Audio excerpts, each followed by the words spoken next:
Assalamualaikum warahmatullahi wabarakatuh. Shalom Aleichem, Om Swastiastu, Namo Buddhaya, dan salam kebajikan bagi kita semua. Selamat pagi dan selamat datang dalam acara webinar Solusi Teknologi untuk mencapai tujuan SDGs. Pada hari ini, tanggal 20 Oktober 2024, jam 10.15 WIB. Perkenalkan, saya Renat Vincent Santio dan Prabu Pangkeri, selaku MC akan memandu jalannya acara pada pagi hari ini. Dan sebelum memulai acara lebih jauh, ada baiknya kita panjatkan puji syukur kepada Tuhan Yang Maha Esa yang rahmatnya bisa mempertemukan kita semua di tempat ini untuk belajar dan menyerap ilmu. Untuk itu berdoa menurut agama dan kepercayaan masing-masing dimulai.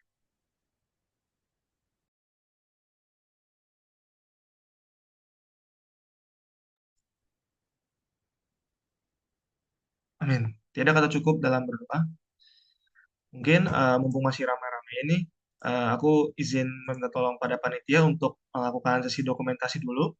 Dan buat teman-teman peserta dan panitia bisa di on cam jika tidak berkendala dan berikan pose terbaiknya. Eh, Panitia bisa ikut aba-aba dari aku ya. Oke, ready kan? Oke, satu, dua, tiga.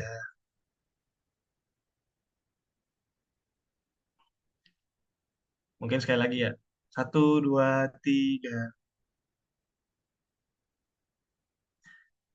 Oke, terima kasih. Oke, jadi karena kita sudah melakukan sesi dokumentasi di awal, dan kita akan segera memasuki inti acara pada pagi hari ini. Tetapi sebelum lagi memasuki inti acara tersebut, saya izin memperkenalkan pemateri kita pada hari ini, Mas Muhammad Wafi Eskom, dan sedikit introduction terkait Mas Wafi, guys. Jadi Mas Wafi ini pernah menjadi salah satu Innovation Research Technology Team atau Irish Tech yang bergerak di bidang riset teknologi dan kompetisi. Mas Wafi juga sering berkecimpung di industri konsultasi, consulting, yang teroutline jelas dalam pengalamannya di Animal Consulting website dan Jatim Konsulindo Consulting website.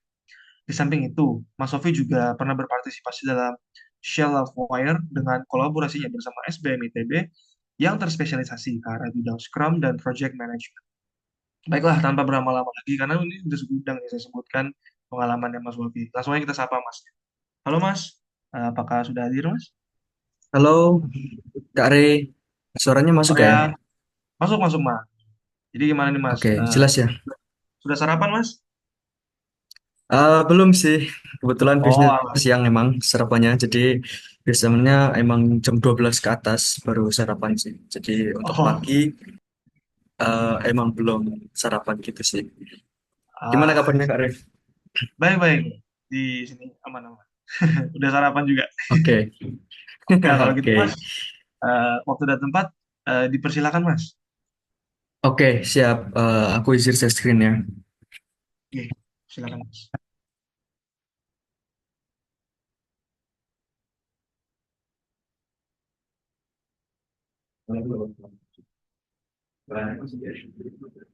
Udah masuk apa belum ya? Terlihat Mas. Mungkin Oke. coba di tes slide share Mas.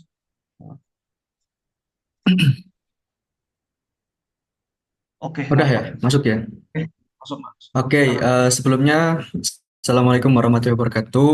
Selamat pagi teman-teman semua, Kak Rey dan juga semua panitia dan juga peserta. Terima kasih atas undangannya buat sharing hari ini tentang inovasi energi bersih untuk mencapai tujuan SDGs ya. Jadi ini adalah topik.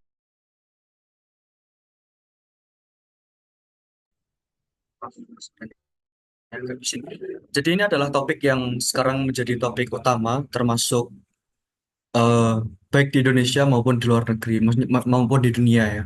Karena apa? Karena sekarang kita sedang mengalami banyak hal, khususnya di climate change, di banyak hal itu sedang diperbincangkan oleh berbagai kalangan gitu. Termasuk kalau teman-teman ingat waktu debat Pilpres pun terkait dengan eh, Sustainable Development Goals ini juga dibicarakan oleh semua calon presiden ya di Indonesia waktu itu, sehingga topik ini adalah topik yang menarik. Jadi Hari ini saya akan sedikit ya sharing terkait dengan SDGs dan nanti mungkin saya juga akan memaparkan terkait dengan apa yang saya kerjakan em, lebih lanjut gitu ya. Jadi sebelumnya mungkin tadi sudah diperkenalkan Kak Rey secara singkat background saya itu seperti apa. Mungkin saya akan berkenalan lagi sama teman-teman semua di sini. Sebelumnya perkenalkan nama saya Wafi. Saya aslinya di Tuban dan udah 5 tahun ya tinggal di Malang. Saya kebetulan dari UB dan sekarang saya lagi ngejalanin ya eh usaha yang berfokus juga di bidang efisiensi energi, fokusnya di kelistrikan, yaitu MyEco, yaitu produknya adalah smart home, IoT, untuk efisiensi penggunaan energi listrik, fokusnya ke rumah tangga dan juga green building atau di gedung. Em, jadi MyEco ini memang banyak ya programnya, bukan cuma kita menjual produk, tapi juga selain itu kita melakukan banyak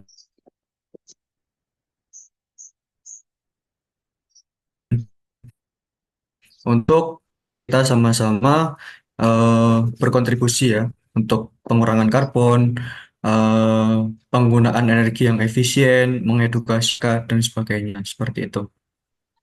Jadi itu mungkin background saya ya secara singkat. Oke, mungkin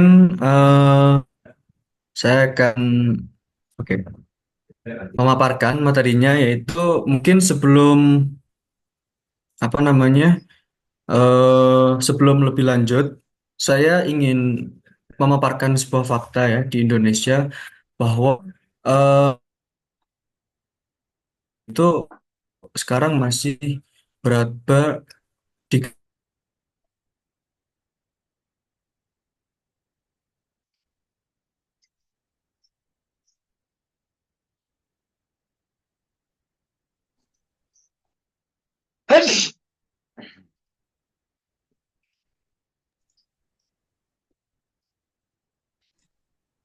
Mohon maaf, sepertinya eh, Mas Wafi sedang reconnecting ya, atau terlempar dari Zoom.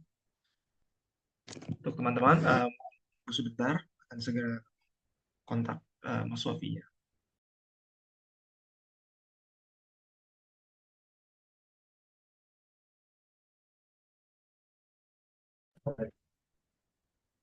halo, mohon maaf, terputus ya, Rey? Iya Mas, tadi terputus. Oh, maaf maaf, Sekarang sudah, jaringan jaringan saya. ya, Sebentar, saya lanjutkan. sudah back on track Mas.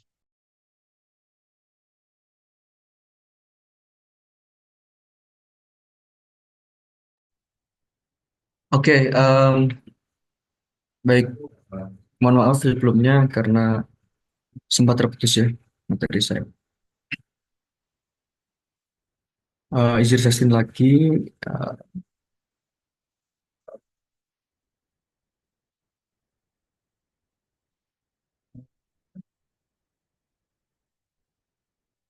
Oke, mungkin aku ulang lagi ya untuk materinya dari bukan materi sih, untuk introduction-nya. Jadi aku ingin memberikan sebuah fakta gitu ya, bahwa sekarang ini tahun 2024 ada 25,2 juta orang di Indonesia spesifik itu yang masih berada di garis kemiskinan ekstrim, terutama di daerah-daerah terpencil.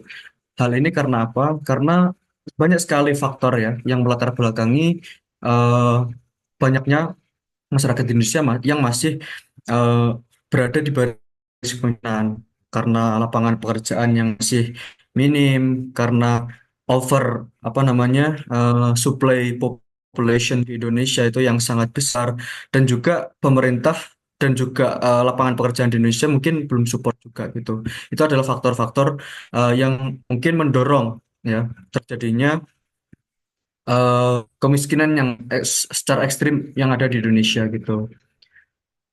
Dan ada 35,3 juta orang yang masih kekurangan akses air bersih yang aman gitu. Mungkin kalau kita tinggal di Jawa, mungkin kalau kita tinggal di perkotaan, di daerah-daerah yang mungkin masih aman, Untuk suplai airnya itu kita mungkin belum merasakan ya. Mungkin kalau kita lihat di NTT, kita lihat di daerah timur itu masih banyak sekali fenomena bahwa masyarakat Indonesia itu masih sangat kekurangannya untuk akses air bersih.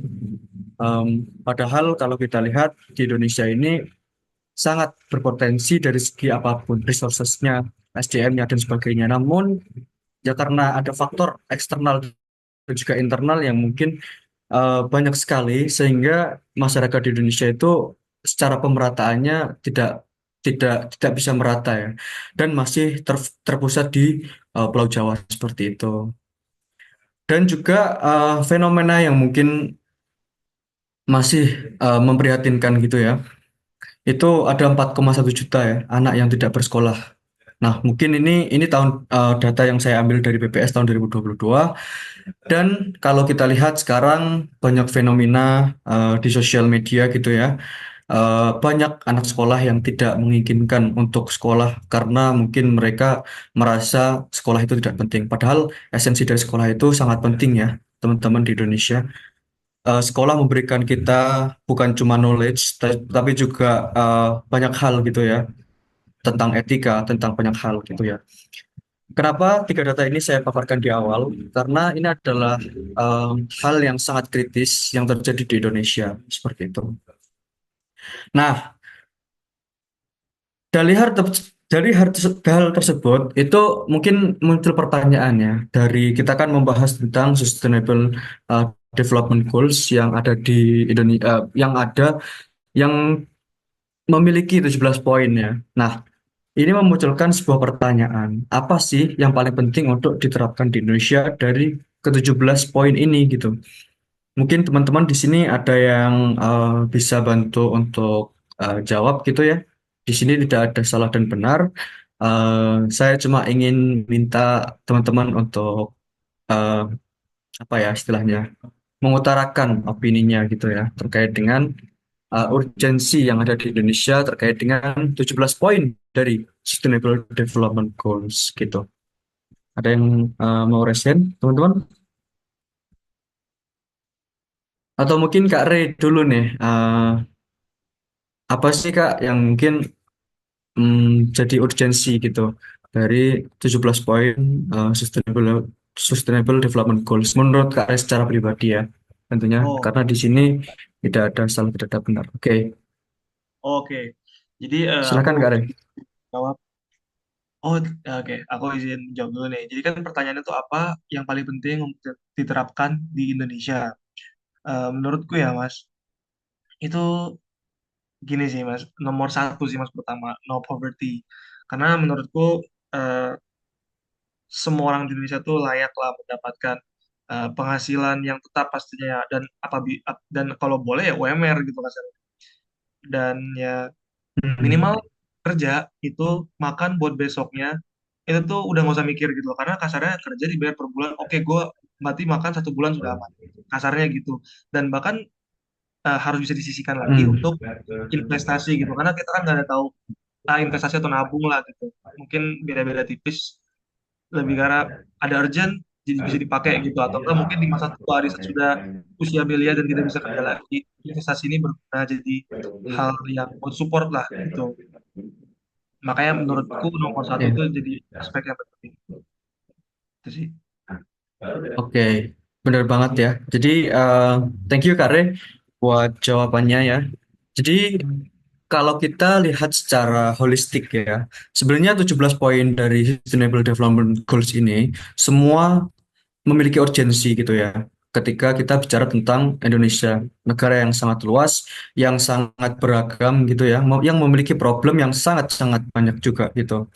Namun em, kalau kita lihat secara spesifik juga itu ada beberapa poin yang mungkin jadi prioritas juga gitu. Yang tadi dijelaskan Kak Ari itu tanpa kemiskinan mungkin ya, tanpa kelaparan juga dan sekarang mungkin di eh, 5 tahun ke depan itu ada program ya dari Pak Prabowo juga presiden terpilih yang hari ini dilantik juga itu membuat program yang namanya eh, tanpa kelaparan atau zero hunger gitu ya. Jadi ini menurut saya juga program yang sangat sangat menarik. Namun secara implementasi saya juga tidak tahu secara teknisnya. Namun kalau kita lihat untuk program dari Prabowo itu menurut saya juga program yang sangat-sangat menarik untuk diterapkan di Indonesia gitu ya. Karena itu juga menunjang dari poin dua, yaitu tanpa kelaparan gitu ya. Nah, di sini juga ada Kak Muhammad Ariandi ya. Itu mengutarakan bahwa pendidikan betul gitu. Pendidikan juga hal yang sangat-sangat penting karena apa ya? Karena pendidikan itu adalah salah satu tongkat untuk kita terus bisa eh, melanjutkan tongkat estafet ke depannya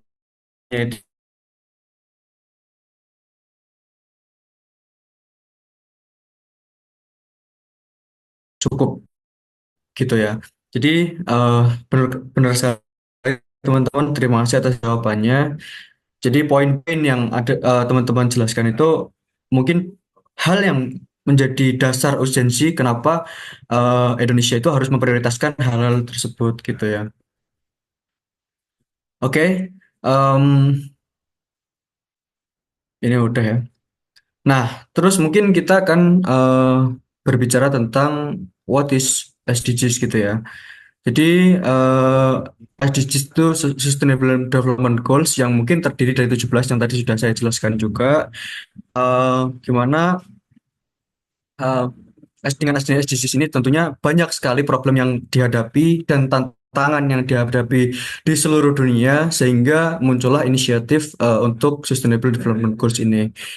Dan SDGs ini tidak terkhusus ya disudutkan kepada organisasi tertentu. Namun SDGs ini adalah kontribusi kita bersama gitu. Bukan cuma perusahaan, bukan cuma pemerintahan, governance, atau mungkin eh, secara individu, tapi poin Sustainable Development Goals ini adalah tanggung jawab kita bersama untuk menjadikan bumi kita ke depannya itu bisa lebih baik, bukan cuma bumi, cuma tapi juga seisinya ya. Termasuk dengan adalah masyarakatnya, termasuk adalah eh, hewan, termasuk dengan tanah, termasuk dengan semua aspek yang ada di bumi. Nah, SDGs itu sebenarnya bukan sekedar tujuan global, tapi juga tanggung jawab gitu ya, individu dan juga komunitas. Nah, di Indonesia itu isu-isu seperti kesenjangan sosial, pendidikan tidak merata, serta tantangan lingkungan itu masih menjadi masalah besar gitu. Yang sampai sekarang mungkin kalau dari sudut pandang saya itu belum bisa terselesaikan gitu. Mungkin karena banyak faktor juga, jadi kita tidak bisa menyalahkan eh, beberapa pihak, termasuk dengan pemerintah ataupun komunitas-komunitas tertentu ya. Tapi juga ini adalah tanggung jawab bersama gitu. Karena SJS ini berperan penting ya dalam menjawab tantangan-tantangan besar gitu yang ada di Indonesia juga gitu. Nah, sekarang adalah tiga prioritas ya yang mungkin menjadi sorotan gitu ya. Yang tadi udah dijelaskan Kak Ray itu adalah eh, pengatasan kemiskinan. Kalau masyarakat Indonesia itu memiliki potensi, Ya. memiliki hak layak yang cukup untuk hidup, itu tentunya kemiskinan ini mungkin bisa ini ya dikurangi gitu ya. Terus yang kedua adalah yang sekarang menjadi em, bukan tren ya, tapi adalah hal yang sedang dibicarakan oleh segala pihak ya, termasuk di saya di kampus, termasuk di pemerintahan juga, itu adalah energi bersih dan juga terjangkau gitu. Karena seperti yang kita tahu, suplai energi itu terbatas gitu, yang ada di Indonesia maupun di dunia ini gitu. Sehingga sekarang itu banyak stakeholder, organisasi, perusahaan itu yang sekarang mulai aware terkait dengan energi bersih dan terjangkau. Nah, kebetulan produk kami, produk saya itu dan juga perusahaan saya itu fokusnya di energi bersih dan terjangkau gitu. Karena apa? Karena tujuan utamanya yaitu untuk eh, mengurangi ya penggunaan energi listrik yang tidak terpakai, yaitu efisiensi terkait dengan penggunaan listrik. dengan teknologi tentunya. Teknologinya IoT yang bisa diakses melalui smartphone gitu. Selain itu, ada perubahan iklim ini juga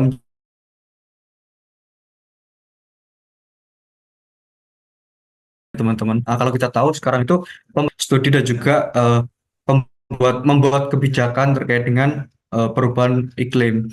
Mungkin kalau kita tahu sekarang itu perusahaan yang memiliki skala besar itu sekarang sudah ada yang namanya carbon tax gitu ya, atau mungkin sekarang itu juga ada yang namanya carbon trading, di mana em, apa namanya karbon yang dikeluarkan oleh suatu perusahaan itu harus dikonversikan menjadi sebuah dikembalikan ya, harus ditradingkan dengan oksigen gitu ya, udara yang bersih gitu.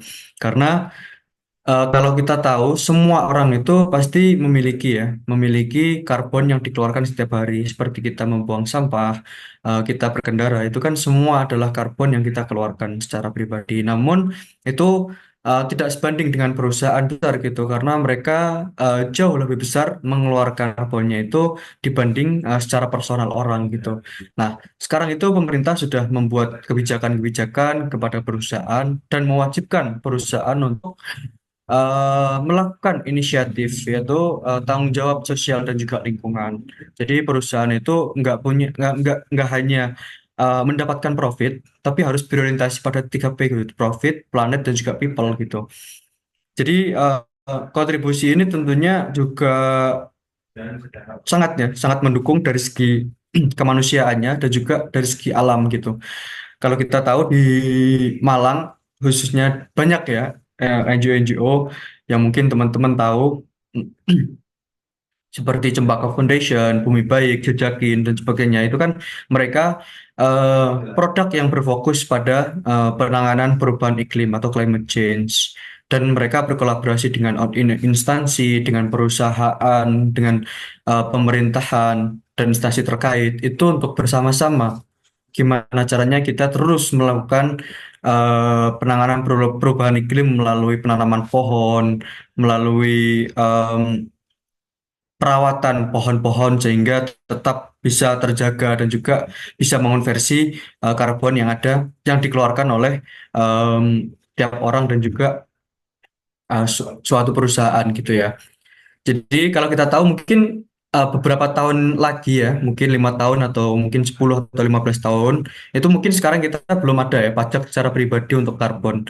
Nah kita nggak tahu nih, kedepannya ini mungkin ya akan ada kebijakan setiap orang itu ketika apa istilahnya mau naik pesawat atau mungkin akan melakukan aktivitas apa itu dikenakan juga gitu, seperti yang diterapkan pada suatu perusahaan sekarang gitu. Ada pajak yang harus dibayar ketika kita menggunakan sesuatu gitu. Kalau kita tahu pesawat itu kan juga mengeluarkan banyak sekali karbon gitu ya.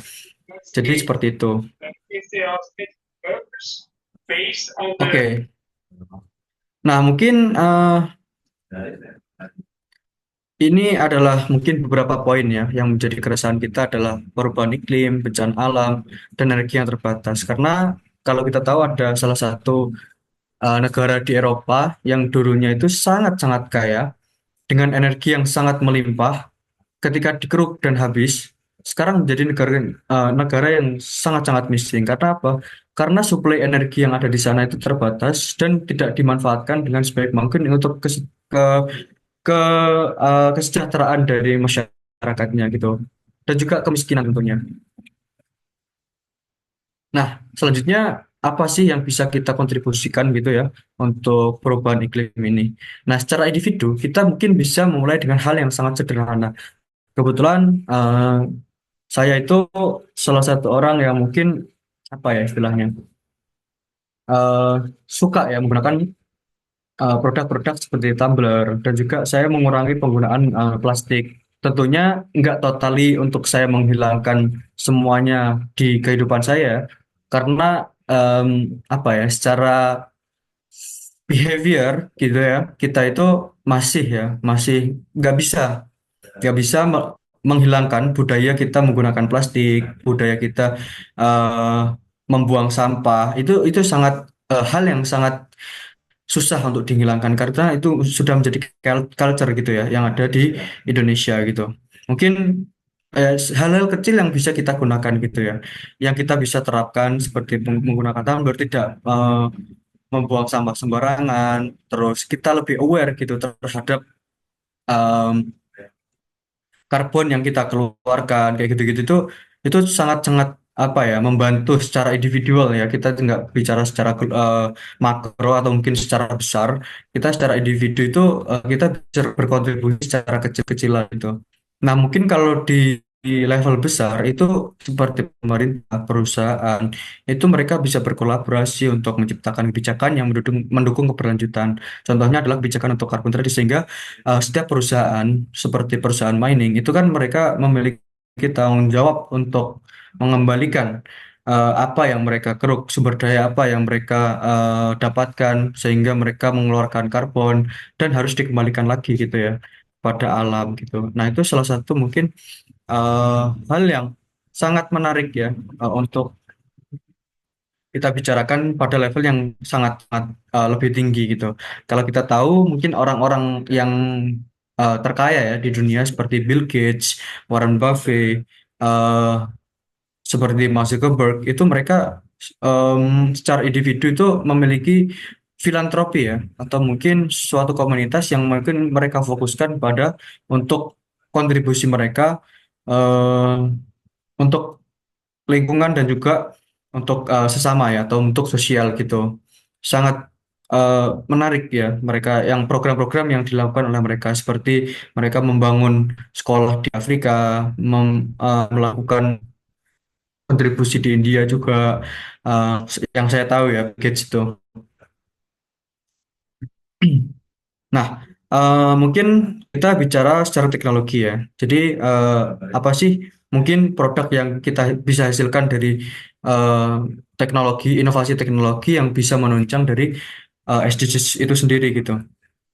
Jadi kalau kita lihat tuh sebenarnya sekarang udah banyak sekali inovasi di bidang teknologi yang berfokus pada apa namanya keberlanjutan juga gitu. Kalau dulu kayak saya kebetulan backgroundnya adalah di ilmu komputer, sehingga dulu ketika saya juga berkuliah itu em, sangat banyak ide-ide dari mahasiswa, dari teman-teman saya itu yang sekarang itu mereka mulai aware gitu terkait dengan em, keberlanjutan gitu ya, bukan hanya keberlanjutan tentang fokusnya ke alam, tapi juga ke edukasi. Mereka membuat platform-platform seperti aplikasi untuk setiap orang, setiap anak itu mulai aware untuk apa istilahnya membaca dengan menggunakan metode gamifikasi. Jadi inovasi-inovasi itu tuh yang sangat mendukung gitu. Kalau saya sendiri kebetulan kan produknya adalah smart home ya, yang berfokus pada Internet of Things untuk otomatisasi listrik yang ada di Indonesia.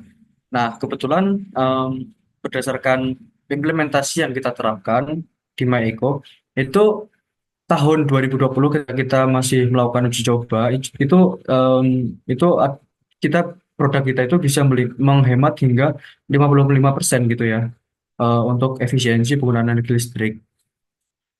Karena ini kan masih testing ya. Mungkin sekarang kalau kita hitung secara general penggunaan user dan juga customer kita itu mungkin masih di range 30% gitu ya. Jadi itu adalah salah satu kontribusi yang saya lakukan bersama teman-teman saya di Maeko untuk berkontribusi gitu ya. Nggak cuma kita mengejar profit, tapi juga planet dan juga people gitu.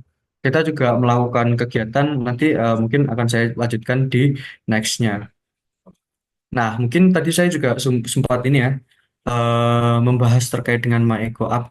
Nah, mungkin saya akan bercerita gitu ya latar belakang kenapa sih dulunya kita itu membuat ini gitu. Jadi ini tuh kita buat bersama teman-teman saya waktu masih di kampus gitu ya. Jadi waktu kita COVID awal-awal tahun 2020 itu kita kan banyak di kos gitu ya backgroundnya. Jadi kita melihat penggunaan energi listrik yang ada di Indonesia itu meningkat begitu pesat gitu. Nah mungkin karena orang ya nggak kemana-mana, cuma di rumah kerja juga di rumah sehingga penggunaan energi listriknya itu meningkat gitu. Nah, nah Di sini akhirnya kita melakukan research bahwa dan kita menemukan gitu ya bahwa pemborosan listrik itu terjadi hingga 30%, senilai 160 triliun. Hal ini 80% itu disebabkan karena faktor manusia ya, bukan faktor yang ketidaksengajaan, tapi faktor manusia gitu karena lupa mematikan lampu, karena males, dan juga hal ini mengakibatkan pemborosan umur pakai yang sangat pendek dan juga tagihan listrik naik. Selain itu, karena kita tahu yang ada di Indonesia itu masih menggunakan untuk menghasilkan listrik itu menggunakan pembakaran batu bara, sehingga apa yang terjadi tentunya emisi karbon itu meningkat gitu. Nah, di sini kita melihat problem yang sangat besar gitu.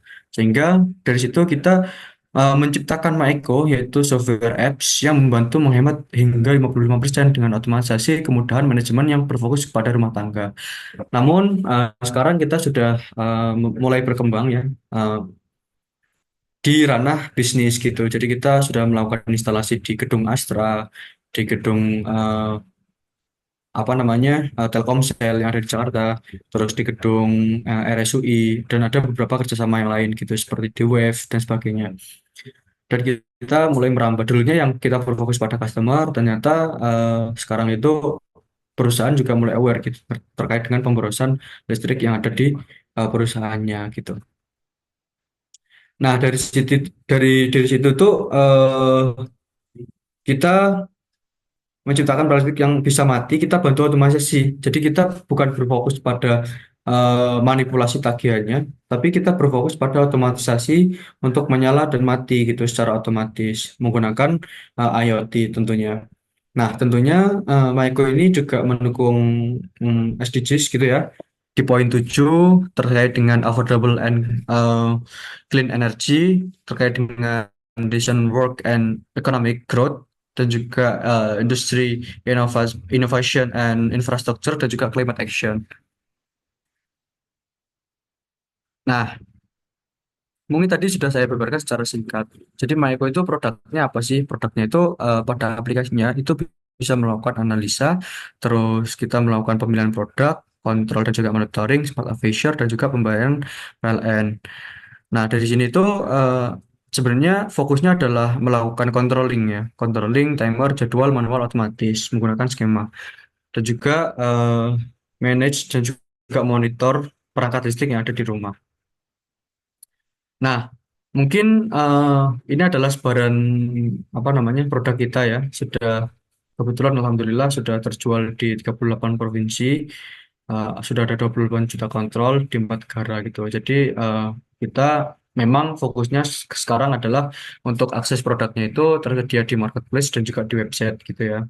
Kita juga ada beberapa kerjasama seperti yang tadi saya jelaskan di Astra, di Red Doors, di UB juga ada masang, di Zipcos. Ada beberapa kerjasama ya yang kita lakukan.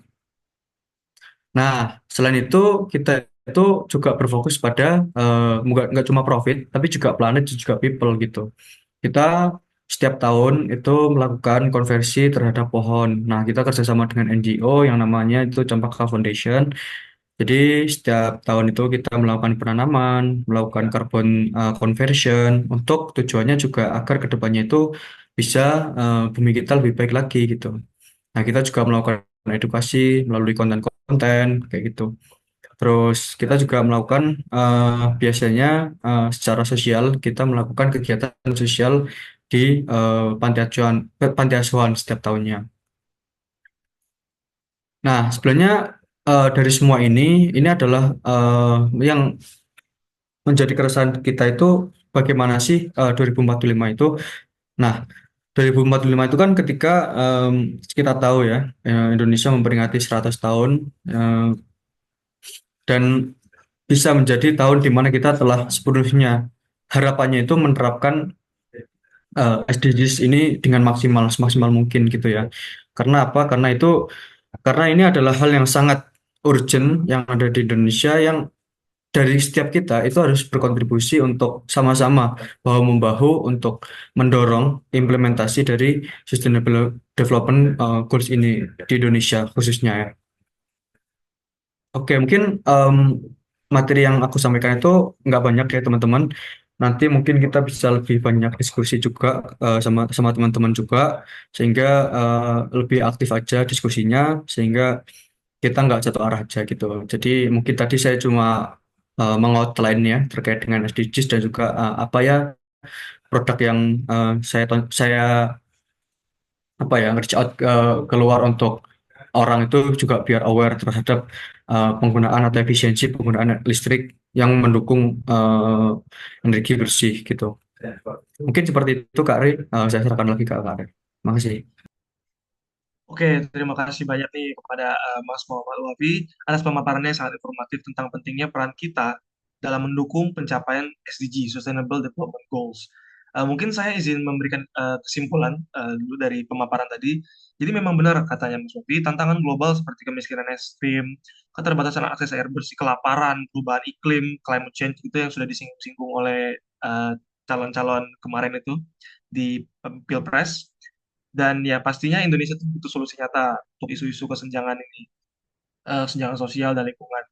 Dan ya memang sangat perlu perhatian lah. SDG sendiri memang berfungsi sebagai panduan untuk menghadapinya secara berkelanjutan. Thanks to UN, United Nations. Mas Sofi menekankan pentingnya inovasi teknologi dalam mencapai SDG. Contohnya seperti Smart Eco Room dari PT Maiko Inovasi Indonesia yang sudah dirintis dari semenjak kuliah ya Mas ya, dan menunjukkan bahwasannya IoT dan kecerdasan buatan dapat membantu menghemat energi hingga sekian persen, sekaligus berkontribusi terhadap SDG nomor 7 dan 13.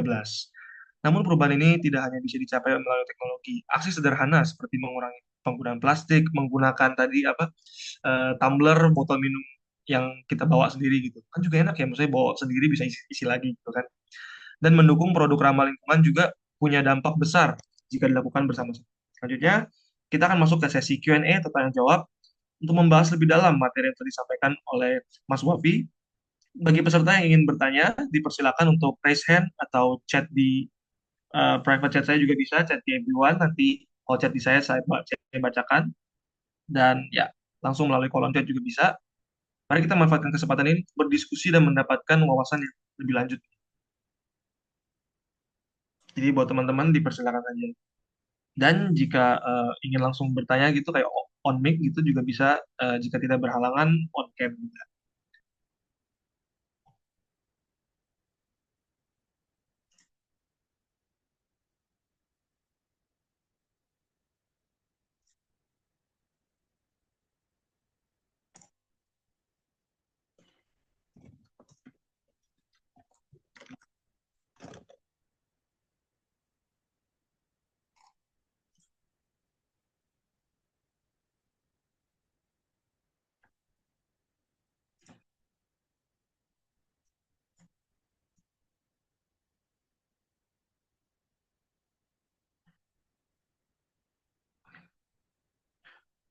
Ya, dari teman-teman apakah ada yang ingin bertanya mengenai pemaparan Mas Wafi tadi? Barangkali penasaran gitu, produk-produknya kayak gimana nih, cara pakainya gimana, aku bisa akses dari mana nih, gitu mungkin bisa ditanyakan Mas Wafi.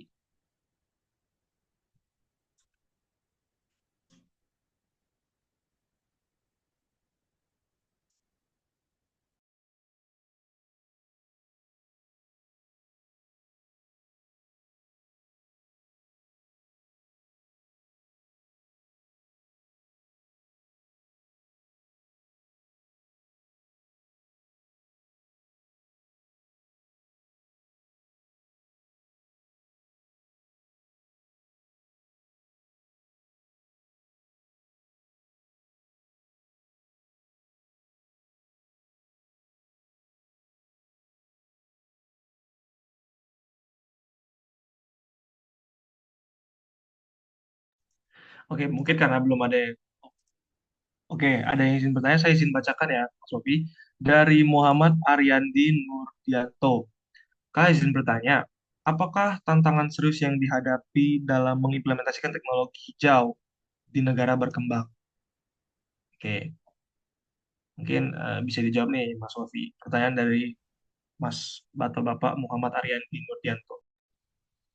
Oke, oke. Terima kasih atas pertanyaannya ya terkait dengan tantangan serius yang dihadapi dalam mengimplementasikan teknologi hijau. di negara berkembang.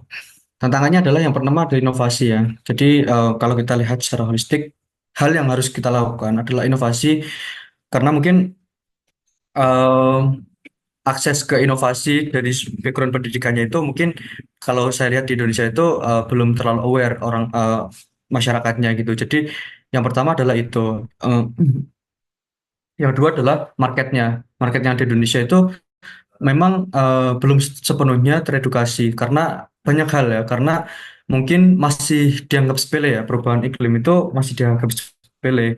Teknologi hijau itu masih dianggap sepele. Jadi belum ada tanggung jawab yang serius dari segi masyarakatnya. Yang selanjutnya yaitu dari segi pemangku kepentingan atau stakeholder ya, yaitu dari segi pemerintah. Nah, pemerintah itu mungkin kalau sekarang yang kemarin juga dibahas di Pilpres itu akan menerapkan energi hijau atau akan berinovasi seperti ini. Namun secara implementasi kita lihat gitu eh, seberapa besar apa namanya inisiatif dari pemerintah itu yang serius dilakukan gitu.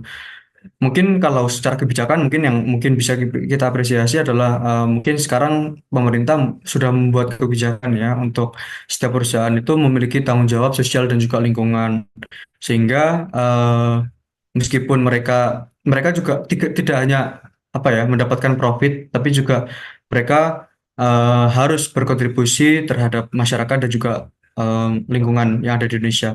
Jadi itu sih. Jadi yang pertama adalah inovasi itu dari diri sendiri, dari setiap individu, dari setiap komunitas mungkin ya, atau organisasi tertentu yang berinisiatif gitu untuk melakukan hal terkait dengan energi hijau itu sendiri, seperti membuat campaign atau mungkin berinovasi dalam bidang teknologi, membuat platform atau membuat hal-hal yang semacamnya gitu.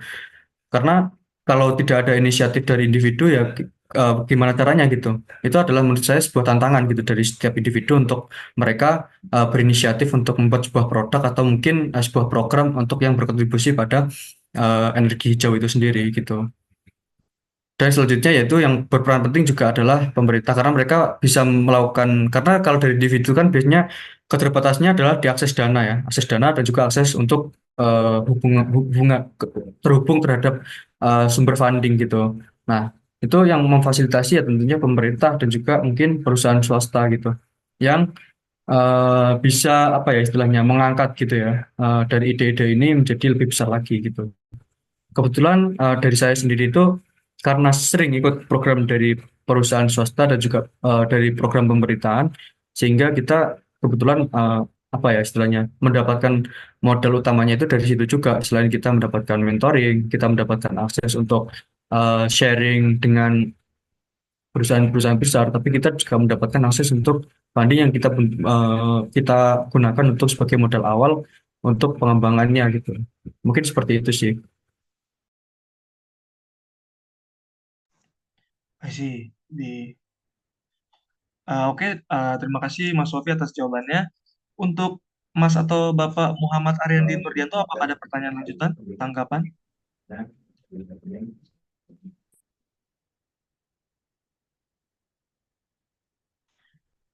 Isi mau izin klarifikasi. Oh ya, oke. Sudah berarti sudah.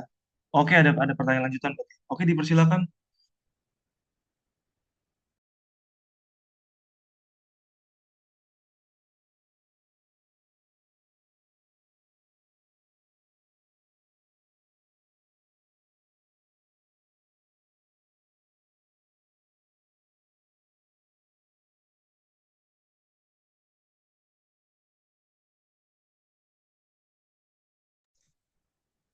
Dipersilakan, Mas. Oh, lagi sedang mengetik mungkin ya.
Mungkin selagi menunggu pertanyaan Mas Muhammad Ariandi Nurdianto, saya mungkin yang izin bertanya nih Mas Sofi. Apakah tidak apa nih Mas?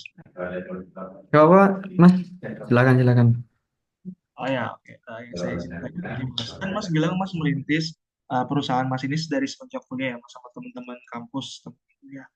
Itu pertanyaan saya Mas, eh, apa sih yang melandasi keinginan bersama nih atau memang kayak merasa ini cocoknya dijadikan ide bisnis gitu. Jadi dilakukan atau kayak gimana Mas? Apa yang melandasi kalian Mas dan teman-teman dari PT Mieko itu untuk start ide bisnis kayak gitu Mas?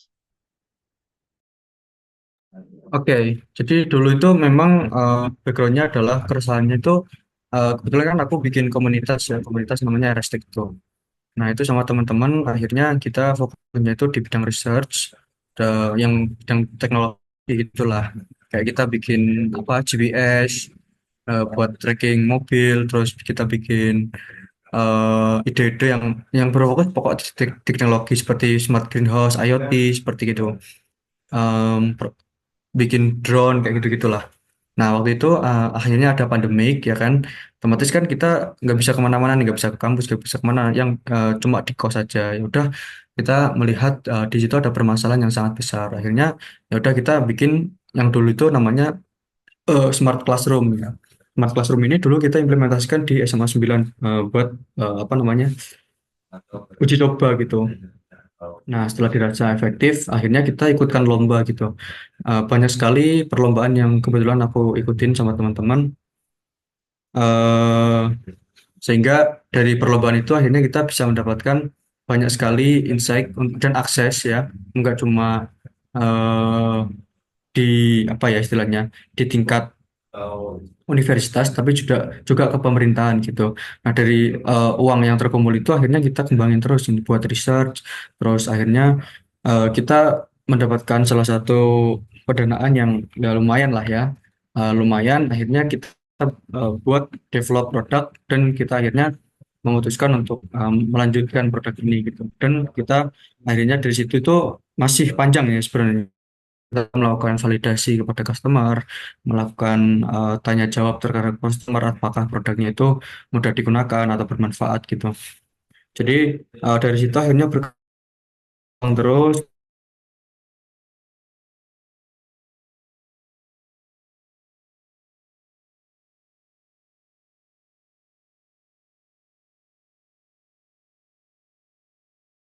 ya, itu mulai jalan dan mulai terjual gitulah, mulai terjual sehingga kita bisa mendapatkan cash flow ya.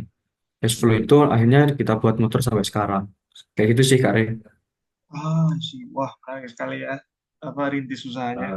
Dari menang lomba, uangnya dipakai buat cash flow. Oke, izin menjalukan pertanyaan lanjutan dari Mas atau Bapak Muhammad Arya. Saya memiliki teman di daerah yang cukup terpencil di bagian timur Indonesia.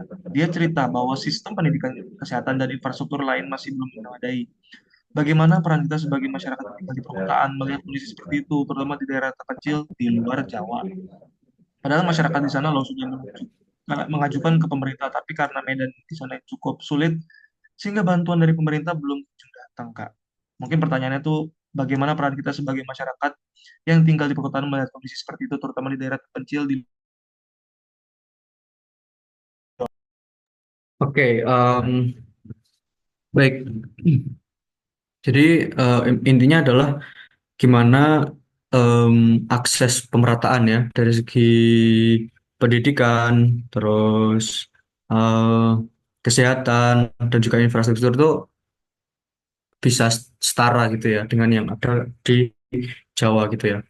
Sebenarnya beberapa waktu yang lalu saya mendapatkan bukan mendapatkan sih, saya ada tamu kuliah gitu ya. Itu dari orang yang memiliki apa ya istilahnya, yang berfokus pada research. Jadi ada dua orang. Yang satu adalah berfokus pada research, tapi mereka dia itu keliling di seluruh wilayah Indonesia untuk mempelajari apa ya em, terkait dengan konflik masyarakat adat sih sebenarnya. Nah dari situ banyak sih yang diceritakan kepada saya bahwa memang nggak cuma di luar Jawa ya, bahkan di Jawa pun di daerah dekat-dekat Malang ini ada suatu daerah yang seharusnya berlimpah air yang bersumber dari gunung. Namun di dua desa ini terjadi rawan konflik karena adanya air gitu. Jadi ada dua desa yang dialiri air dari pegunungan gitu ya. Namun desa yang awal teraliri air itu disalurkan ke sawah, disalurkan ke apa namanya? Jadi ketika turun di bawah itu pembagian airnya itu tidak merata. Hal ini yang juga apa ya istilahnya membuat konflik juga. Itu nggak usah jauh-jauh ya. Itu mungkin dari segi infrastruktur ya. Namun pendidikan dan kesehatan mungkin kalau kita lihat apa ya, memang ini tuh problem yang sangat kompleks gitu ya, dan membutuhkan inisiatif dari semua kalangan gitu. Saya mendapatkan tamu pilihan itu ada dua orang. Yang satu adalah mereka yang memiliki NGO. Jadi NGO-nya itu berfokus pada pemberdayaan masyarakat. Jadi program-programnya itu memang di luar Jawa semua gitu, seperti di Sulawesi, seperti di Maluku dan sebagainya. Itu berkolaborasi dengan apa namanya eh, program dari Kemendikbud itu apa sih? Mahasiswa MSc, MSIP apa ya? Kalau nggak salah. Jadi yang tapi berfokusnya itu kepada memberikan apa ya akses untuk membuat program di daerah terpencil seperti itu. Nah, itu menurut saya program-program yang eh, sudah mulai diinisiatif oleh secara eh, komunitas ya, nggak cuma mungkin kalau dari pemerintah itu agak susah ya karena kita bicara kebijakan dan sebagainya terkait dengan anggaran juga. Tapi dari segi komunitas itu ada kok, maksudnya beberapa NGO itu yang aware terhadap hal tersebut. Tapi memang kapasitasnya itu belum seluas itu gitu karena ya apa ya, kembali lagi ya, kesadaran dari individu itu mungkin belum mengarah ke sana gitu. Jadi sehingga kalau kita ingin apa ya istilahnya pemerataan itu mungkin agak susah juga diterapkan di seluruh wilayah Indonesia. Apalagi wilayah Indonesia itu memiliki 17.000 pulau gitu. Which is itu sangat luas sekali gitu dan memiliki keragaman yang sangat berbeda di setiap daerahnya gitu. Jadi inisiatif-inisiatif ini yang mungkin bisa dilakukan secara pribadi. Namun pemerintah juga harus memberikan akses seperti kebijakan. Kebijakan itu mungkin gini, ada simbiosis mutualisme ya.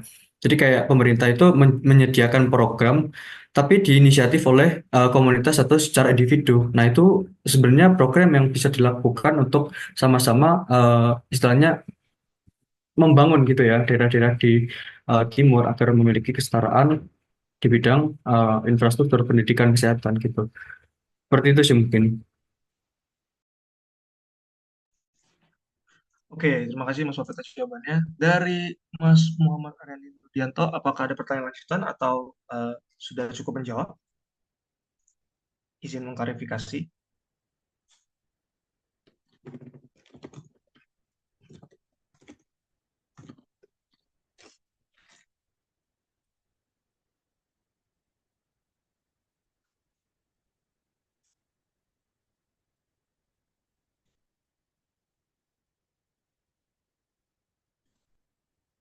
Oke, sudah cukup menjawab ya. Mas Muhammad Aryanin Rudianto atas pertanyaannya. Ditunggu bagi peserta yang lain, misalnya ada yang ingin bertanya atau berdiskusi Sofi atau perusahaannya dan produk-produknya, atau berkaitan juga dengan topik materi hari ini, persilakan. Bisa menggunakan fitur raise hand atau eh, chat di Zoom, kolom chat Zoom yang everyone, atau private chat ke saya dan saya akan bacakan juga bisa.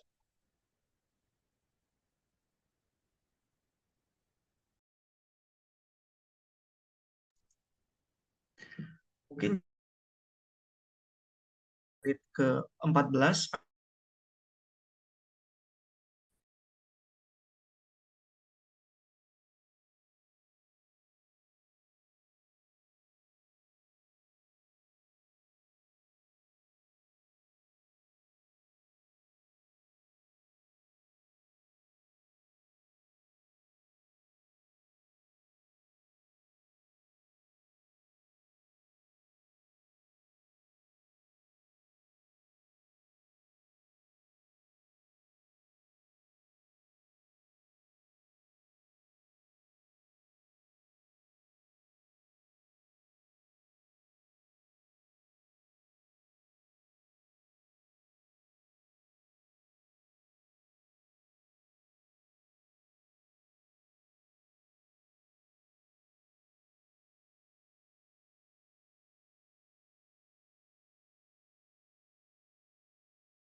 baik karena waktu sudah menunjukkan pukul 11.14 dan eh, pertanyaan lanjutan atau pertanyaan baru belum tidak ada yang masuk, sehingga saya izin menutup sesi Q&A pada acara webinar ini.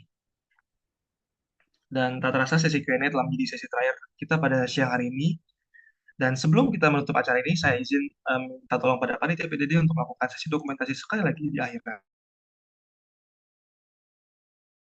Wanita yang bertugas dipersilakan. Saya Baba. Baik, kepada para peserta, silahkan di on cam-kan dulu. Kita akan melakukan sesi insut.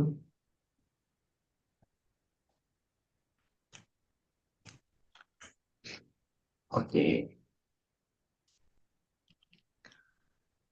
Oke, satu, dua, tiga. Oke, mungkin kan tiga satu kali lagi ya.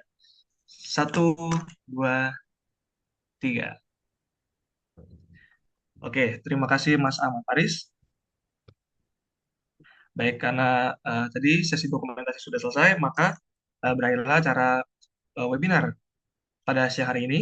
Dan saya mewakili Adidaya Inisiatif Energi mengucapkan terima kasih sebanyak-banyaknya atas ilmu yang dituangkan oleh Mas Muhammad Lutfi. Semoga kedepannya kita bisa bertemu kembali Mas di kesempatan berikutnya. Juga ucapkan terima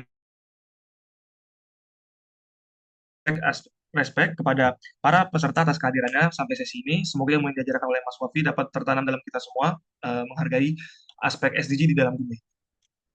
Juga tak lupa saya ingatkan lagi bisa stay tune di acara-acara Adidaya selanjutnya dengan memfollow akun Instagram adidaya_id supaya tidak ketinggalan informasi webinar atau project selanjutnya. Dan saya Ray selaku MC pada siang hari ini. Mohon maaf apabila ada kesalahan kata dalam sisi acara ini. Sekian dari Adidaya Inisiatif Energi. Sampai jumpa di acara selanjutnya. Selamat siang Sobat Energi.